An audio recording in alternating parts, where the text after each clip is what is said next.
हाँ जी बाई जी, लो जी अपने को आई है जी अज फिरोजपुर तो चैसी वीर भरा ने भेजी है जी।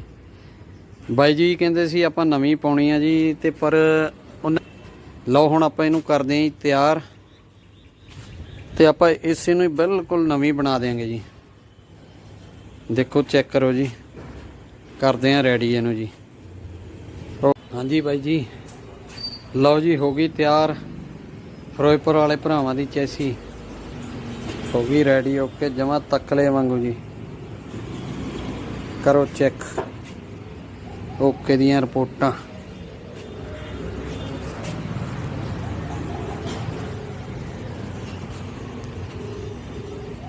ओके जी।